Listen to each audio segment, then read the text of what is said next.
Hello dear students, कैसे हैं आप सभी। आई होप कि बहुत अच्छे होंगे। तो इस वीडियो में हम कक्षा 10 का प्रश्नावली 14.1 के क्वेश्चंस को सॉल्व करेंगे। तो देखिए, सबसे पहले क्वेश्चन नंबर 1 में हमसे क्या कहा गया है।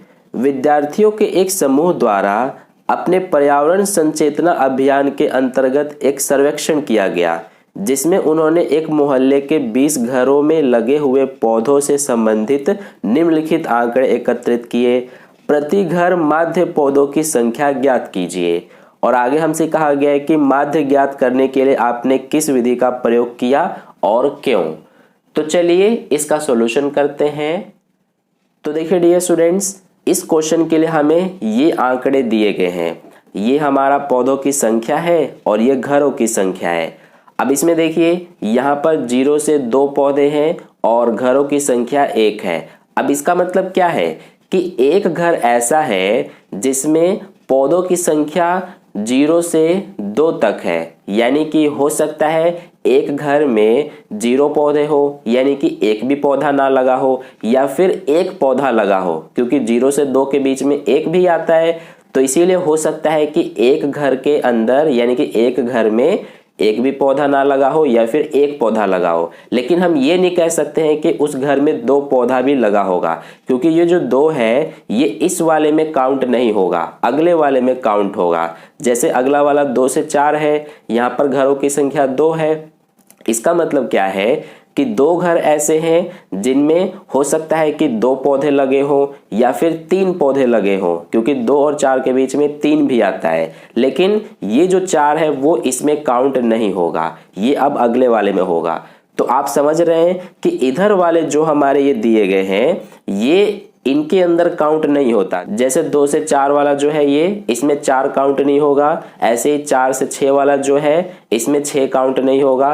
तो आई होप आपको समझ में आ गया होगा ये बात, ठीक है। तो हमें क्वेश्चन में कहा गया है कि प्रति घर माध्य पौधों की संख्या ज्ञात कीजिए, यानी कि हमें सीधा सीधा माध्य ज्ञात करना है। तो देखिए कैसे ज्ञात करेंगे। इसमें ये जो हमें दिए गए हैं पौधों की संख्या, इसको हम वर्ग अंतराल भी कहते हैं। और ये जो हमें घरों की संख्या दी गई है, इसको हम बारंबारता भी कहते हैं, और इसको हम FI से भी दिखाते हैं, ठीक है। तो इसमें हमें माध्य ज्ञात करने के लिए हम क्या करेंगे, जैसा कि हमें पता है कि माध्य ज्ञात करने की 3 विधियां हैं। तो इसमें हम सबसे पहली जो विधि है, जिसे हम प्रत्यक्ष विधि कहते हैं, तो हम इसमें प्रत्यक्ष विधि का यूज करेंगे, क्योंकि इसमें हमारा जो आंकड़े ये दिए गए हैं ये काफी छोटे छोटे हैं, ठीक है। तो इसीलिए सबसे पहले अब हम क्या करेंगे कि इस वाले कॉलम में, जो यहाँ पर मैंने कॉलम बनाया है, इसमें हम XI निकालेंगे, यानी कि वर्ग चिन्ह निकालेंगे। तो देखिए यहाँ पर मैं लिख लेता हूं XI। अब XI कैसे निकालते हैं हम, जो हमारा ये वर्ग अंतराल है इनके बीच में देखेंगे कि हमारा क्या आ रहा है। जैसे 0 से 2 के बीच में क्या है, 1 है, तो यहाँ पर 1 लिख देंगे। 2 से 4 के बीच में क्या है, 3 है, तो यहाँ पर 3 लिख देंगे। या फिर इसका एक सूत्र भी होता है XI निकालने का। सूत्र क्या होता है हमारा कि ऊपरी वर्ग सीमा प्लस निचली वर्ग सीमा बटे में 2।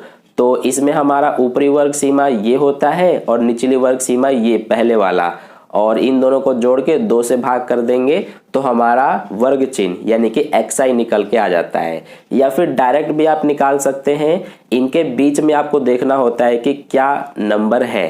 तो इनके बीच में 0 से 2 के बीच में 1 था, 2 से 4 के बीच में 3, 4 से 6 के बीच में क्या है, 5 है, और इसके बाद 6 से 8 के बीच में क्या है, 7 है। फिर 8 से 10 के बीच में 9, 10 से 12 के बीच में 11, और 12 से 14 के बीच में 13। तो ये हमने XI निकाल लिया। अब जैसा कि मैंने आपको पहले बताया था कि इसमें हम क्या करेंगे कि प्रत्यक्ष विधि का यूज करेंगे, क्योंकि इसमें आप देख रहे हैं कि FI जो है और जो हमारा ये XI निकल के आया है, ये काफी छोटे छोटे आंकड़े हैं। तो अगर आपके किसी क्वेश्चन में या तो FI या XI अगर छोटे हैं तो आप प्रत्यक्ष विधि का ही यूज करना, क्योंकि इससे क्वेश्चन आसान रहेगा, ठीक है। आपको ज्यादा कैलकुलेशन करने की जरूरत नहीं पड़ेगी। तो अब देखिए प्रत्यक्ष विधि का क्या सूत्र होता है। ये होता है हमारा माध्य बराबर, ये माध्य का निशान है, जैसे कि आपको पता होगा x के ऊपर बार लगा देते हैं तो इसका मतलब माध्य होता है। तो माध्य बराबर प्रत्यक्ष विधि का सूत्र है हमारा सिग्मा एफ आई एक्स आई बटे में सिग्मा एफ आई। तो अब हमें क्या करना पड़ेगा, सिग्मा एफ आई एक्स आई का मान निकालना पड़ेगा। तो सबसे पहले यहाँ पर हम एफ आई और एक्स आई निकालेंगे, यानी कि एफ आई और एक्स आई इन दोनों का गुणा करके यहाँ पर हमें लिखना पड़ेगा। तो एक और एक का गुणा करेंगे तो एक आएगा, 2 और 3 का गुणा करेंगे तो 6 आएगा, 1 और 5 का गुणा करेंगे तो 5 आएगा, ये 5 सत्ते 35 हो जाएगा, 6 नवा 54 हो जाएगा, ये 11 दूना 22 हो जाएगा और ये 13 तिया 39 हो जाएगा। ठीक है, तो ये हमने एफ आई एक्स आई निकाल लिया। अब हमें सिग्मा एफ आई एक्स आई की जरूरत है, तो ये हम यहाँ पर करेंगे सिग्मा एफ आई एक्स आई। इसका मतलब है कि इनको हमें जोड़ना है। अब तो इनको जोड़ लेते हैं, 1 और 6 7, 7 और 5 12, 12 और 5 17, 17 और 4 21, 21 और 2 23, 23 और 9 32, तो 32 का 2, ये 3 और 5 8, 8 2 10, 10 3 13 और 3 हासिल, तो ये हो गया 16। तो ये हमारा सिग्मा एफ आई एक्स आई का मान 162 आ गया। और हमें सिग्मा एफ आई की भी जरूरत है, तो ये जो एफ आई है इसको भी हम जोड़ेंगे, यानी कि यहाँ पर हमारा सिग्मा एफ आई का मान आएगा। तो देखिए 1 और 2 3, 3 और 1 4, 4 5 9, 9 6 15, 15 और 2 17, 17 और 3 20। तो ये हमारा बिना जोड़े भी हम यहाँ पर 20 लिख सकते थे, क्योंकि हमें टोटल जो है 20 घरों का दिया गया है। ठीक है, तो इसीलिए ये सिग्मा एफ आई जो है 20 आ जाएगा और सिग्मा एफ आई एक्स आई 162 आ जाएगा। तो सिग्मा एफ आई एक्स आई का मान कितना है 162 बटे में सिग्मा एफ आई का मान कितना है 20। तो यहाँ पर अब हम 20 से 162 को भाग कर देंगे तो हमारा आंसर आ जाएगा 8.1। तो यही 8.1 हमारा आंसर है। ठीक है, तो ये हो गया हमारा माध्य जो कि हमसे पूछा गया था क्वेश्चन में। और इसमें आगे हमसे ये भी पूछा गया है कि माध्य ज्ञात करने के लिए आपने किस विधि का प्रयोग किया और क्यों। तो ये आप देख सकते हैं, माध्य ज्ञात करने के लिए हमने प्रत्यक्ष विधि का प्रयोग किया है। और क्यों किया है, क्योंकि इसमें आंकड़े जो है एफ आई और एक्स आई जो है वो उनका मान काफी छोटा छोटा है, यानी कि एफ आई और एक्स आई की वैल्यू काफी कम है, इसीलिए हमने प्रत्यक्ष विधि का प्रयोग किया।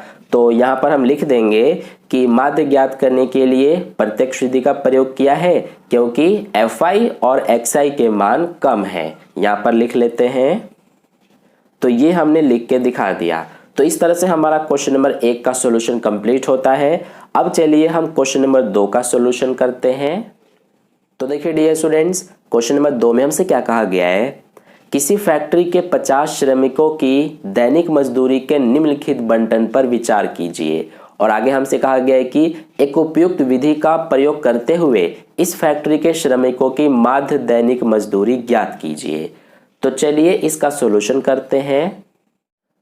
तो देखिए डियर स्टूडेंट्स, इस क्वेश्चन के लिए हमें ये आंकड़े दिए गए हैं, ये दैनिक मजदूरी दी गई है और ये श्रमिकों की संख्या दी गई है। और एक बात और कि जो ये दैनिक मजदूरी दी गई है ये देखिए 100 से 120, 120 से 140 है। और किसी किसी बुक में जो है वो 500 से 520, 520 से 540 इस तरह से दिया गया है। तो आप देख लेना आपकी बुक में क्या है, उसके अकॉर्डिंग ही आपको सॉल्व करना है। ठीक है, तो इसमें हमें दैनिक मजदूरी 100 से 120 दिया है और इसके सामने श्रमिकों की संख्या 12 है। इसका मतलब ये है कि 12 श्रमिक ऐसे हैं जिनकी दैनिक मजदूरी 100 से 120 तक है। ठीक है, यानी कि हो सकता है किसी की मजदूरी 100 रुपये हो, किसी की 101 रुपये हो, किसी की 102, यानी कि 120 के बीच में, 100 से 120 के बीच में कितनी भी हो सकती है 12 श्रमिकों की मजदूरी। ठीक है, लेकिन 120 वाला इसमें काउंट नहीं होगा, 120 वाला अगले में, ऐसे ही इसमें 140 काउंट नहीं होगा, 140 अगले वाले में होगा। तो ये हमारा दैनिक मजदूरी है और ये श्रमिकों की संख्या है। अब हमें क्या करना है, इसमें हमसे कहा गया है कि एक उपयुक्त विधि का प्रयोग करते हुए हमें जो है श्रमिकों की माध्य दैनिक मजदूरी ज्ञात करनी है, यानी कि सीधा सीधा हमें माध्य ज्ञात करना है। तो देखिए कैसे करेंगे। सबसे पहले हम इसके लिए क्या करते हैं कि एक्स आई निकालते हैं, यानी कि वर्ग चिन्ह निकालते हैं। तो वो हम कैसे निकालेंगे, हम देखेंगे जो ये पहला वर्ग अंतराल है 100 से 120 का, इसके बीच में क्या है। तो देखिए 100 और 120 के बिल्कुल बीच में 110 है, तो यहाँ पर जो xi है वो 110 हो जाएगा। या फिर आप इन दोनों को जोड़ के 2 से भाग भी करेंगे तो भी आपका आंसर यही आएगा। ठीक है, इसी तरह से 120 से 140 के बीच में क्या है 130, फिर इसके बाद 140 से 160 के बीच में क्या है 150, इसके बाद यहाँ पर आ जाएगा 170 और यहाँ पर 190। ठीक है, तो ये हमारा आ गया xi। अब इसके बाद हम क्या करेंगे, यहाँ पर आप देख सकते हैं जैसा कि इसमें हमारा fi और xi जो है उनके मान काफ़ी बड़े बड़े हैं। ठीक है, तो इसीलिए इसमें हम प्रत्यक्ष विधि का उपयोग नहीं करेंगे, नहीं तो हमें काफ़ी बड़े बड़ी गुणा करनी पड़ेगी। तो इसीलिए इसमें हम क्या करेंगे कि पग विचलन विधि का प्रयोग करेंगे, क्योंकि पग विचलन से अगर हम इसको सॉल्व करेंगे तो हमारा जो कैलकुलेशन है वो काफ़ी छोटा हो जाएगा, काफ़ी आसान हो जाएगा। तो इसीलिए आपको ये ध्यान रखना है कि जब भी आपको fi या xi बड़े बड़े दिए हों या फिर क्वेश्चन में fi या xi के मान बड़े बड़े आ रहे हैं तो आप हमेशा पग विचलन विधि का प्रयोग करके और उसको सॉल्व करना। ठीक है, कल्पित माध्य भी यूज कर सकते हैं लेकिन उसमें भी थोड़ा बड़ा कैलकुलेशन हो जाएगा, इसीलिए सीधा सीधा हम इसमें पग विचलन विधि का प्रयोग कर लेंगे। ठीक है, तो पग विचलन विधि का प्रयोग करने के लिए सबसे पहले यहाँ पर अब हमें di निकालना पड़ेगा। di यानी कि डेविएशन यानी कि विचलन। तो di निकालने का सूत्र होता है हमारा कि अगर हम xi में से माइनस कर देंगे a को तो di निकल जाएगा, ये di निकालने का सूत्र होता है। ठीक है, तो देखिए xi तो ये सारे हैं, अब a क्या होता है, तो जो ये xi वाला कॉलम है उसमें हमारा जो सबसे बिल्कुल बीच में आता है, तो ये देखिए ये बिल्कुल बीच में है, ऊपर से 2 और नीचे से 2 छोड़ के ये बिल्कुल बीच में आ रहा है 150, तो यही होता है a का मान। ठीक है, तो ये बात आपको ध्यान रखना है।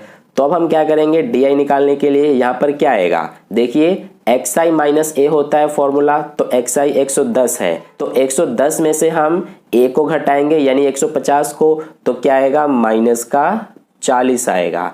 फिर इसके बाद यहाँ पर भी ऐसे करेंगे, xi में से यानी 130 में से 150 को घटाएंगे तो ये आएगा माइनस का 20, और यहाँ पर फिर देखिए xi माइनस a, xi तो इसमें 150 है और a का मान भी यही है, तो इसीलिए यहाँ पर घटाने पे 0 आएगा।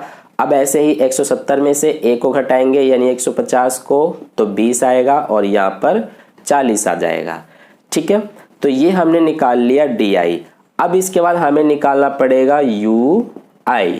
तो ui निकालने का सूत्र क्या होता है हमारा, तो ये होता है हमारा xi माइनस का a बटे में h। h का मतलब होता है कि जो ये हमें वर्ग अंतराल दिया गया है इनके बीच में कितने कितने का गैप है, वही होता है h का मान। ठीक है, तो अब देखिए यहाँ पर हम ui निकालेंगे। अब तो कैसे निकालेंगे, xi माइनस a बटे में h होता है इसका फॉर्मूला। xi माइनस a तो हमने यहाँ पर निकाल लिया, क्योंकि देखिए di बराबर xi माइनस a ही होता है, तो यहाँ पर हमारा xi माइनस a आ गया है माइनस का 40। अब हमें बटे में h जो है यानी कि h से हमें भाग करना है, तो h का मान कितना है हमारा, देखिए h का मान जो है वो हमारा क्या होता है, जैसा कि मैंने अभी आपको बताया कि वर्ग अंतरालों के बीच की दूरी होती है, तो इन सब में बीच की दूरी जो है वो 20 है, यानी कि इनके बीच का गैप जो है वो 20-20 का है, तो इसीलिए h का मान 20 हो जाएगा। तो अब हम क्या करेंगे कि xi माइनस a जो है वो हमारा माइनस 40 है, तो इसमें हम 20 का भाग कर देंगे। तो जब हम माइनस 40 में 20 से भाग करेंगे तो हमारा माइनस का 2 आएगा, क्योंकि देखिए माइनस 40 को 20 से भाग करने पर ये 0 से 0 कटेगा, 2 एकम 2, 2 दूना 4 कटेगा, तो ये हमारा कितना आ रहा है माइनस का 2। ठीक है, तो ये हमने लिख दिया। इसी तरह से अब देखिए अगला यहाँ पर जो है xi माइनस a माइनस का 20 है, तो इसमें भी हम 20 से भाग करेंगे तो ये माइनस का 1 आ जाएगा। इसी तरह से यहाँ पर देखिए xi माइनस a कितना है 0, तो इसमें जब हम 20 से भाग करेंगे तो 0 ही आएगा। इसके बाद यहाँ पर 20 है xi माइनस a, तो इसमें हमें h से भाग करना है यानी 20 से, तो यहाँ पर 1 आएगा, और 40 में जब हम 20 से भाग करेंगे तो हमारा आंसर आएगा 2। तो ये हमने निकाल लिया ui। अब हम लास्ट में यहाँ पर क्या करेंगे कि fi और ui निकालेंगे। क्यों निकालेंगे? क्योंकि मैंने आपको अभी बताया कि इसमें हम पग विचलन विधि का यूज कर रहे हैं। तो पग विचलन विधि में जो हमारा माध्य निकालने का सूत्र होता है वो होता है हमारा माध्य बराबर a प्लस ब्रैकेट में सिग्मा fi ui बटे में सिग्मा fi और गुणा में h होता है। तो ये हमारा होता है पग विचलन विधि से माध्य ज्ञात करने का फॉर्मूला। तो यहाँ पर सिग्मा fi ui आ रहा है, इसीलिए हम यहाँ पर fi ui निकालेंगे। अब हम तो देखिए fi हमारा ये रहा और ui जो है वो ये रहा। तो fi में 12 है और ui में -2 है, तो इन दोनों का गुणा करेंगे तो -24 हो जाएगा। ऐसे ही 14 और -1 का गुणा करेंगे तो -14 हो जाएगा। 8 और 0 का गुणा करेंगे तो ये 0 हो जाएगा। 6 और 1 का गुणा करेंगे तो 6 और 10 और 2 का गुणा करेंगे तो 10 दूना 20 हो जाएगा। ठीक है, तो ये हमने यहाँ पर fi ui निकाल लिया। अब हम यहाँ पर सिग्मा fi ui का मान पता करेंगे। देखिए सिग्मा जो है इसका मतलब होता है जोड़ना। ठीक है, तो इसीलिए अब हम fi ui जो है इसको अब हम जोड़ेंगे। तो यहाँ पर सबसे पहले ये दोनों माइनस में है, तो -24 -14 कितना हो जाएगा? माइनस माइनस प्लस, यानी कि इनको जोड़ने पे आएगा हमारा -38। ठीक है, 24 और ये 14, तो ये होगा हमारा 38 माइनस का। अब ये दोनों प्लस में है, 20 और 6 26, तो ये प्लस का 26 है। अब इनको सॉल्व करने पे क्या आएगा? माइनस प्लस माइनस, तो 8 में से 6 घटाएंगे तो 2 बचेगा, 3 में से 2 1 और ये माइनस का निशान, तो माइनस का 12 आ रहा है इनको सॉल्व करने पर।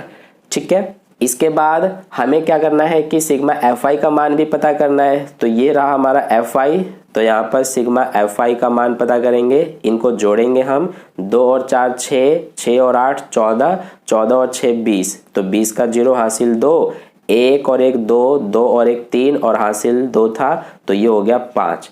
तो ये आ गया सिग्मा fi का मान 50 और सिग्मा fi ui का मान -12। तो अब हम इसमें सबका मान रख देंगे। तो a का मान कितना है? a रहा हमारा ये 150, तो यहाँ पर 150 आएगा। प्लस में यहाँ देखिए सिग्मा fi ui का मान कितना है? -12 बटे में सिग्मा fi का मान कितना है? 50, तो ये लिख देंगे 50 और गुणा में h का मान कितना है? देखिए h ये रहा 20, तो यहाँ पर लिख देंगे हम 20। अब इसको सॉल्व करना है, तो सबसे पहले ये हमारा 50 भाग में है, ये 20 गुणा में है, तो ये 0 से 0 कट जाएगा। इसके अलावा यहाँ पर इसको आगे करेंगे तो ये 150, ये प्लस माइनस माइनस हो जाएगा और ये 12 और 2 का गुणा कर देंगे तो 12 दूना 24 बटे में क्या है? 5। अब इसको काटेंगे तो ये कट जाएगा, 5 एकम 5, ये 5 चौके 20, 4 बचा है तो 4 बचेगा, तो यहाँ पर हम क्या करेंगे? एक 0 बढ़ा के पॉइंट लगा देंगे तो 5 अठे 40 हो जाएगा। आई होप आपको ये समझ में आ गया। देखिए कैसे किया हमने। 5 था तो हमने क्या किया है कि 24 में भाग किया, तो 5 चौके 20 हो गया, 4 बचा, यहाँ पर पॉइंट लगेगा, यहाँ पर 0 लगेगा, तो 5 अठे 40 हो गया।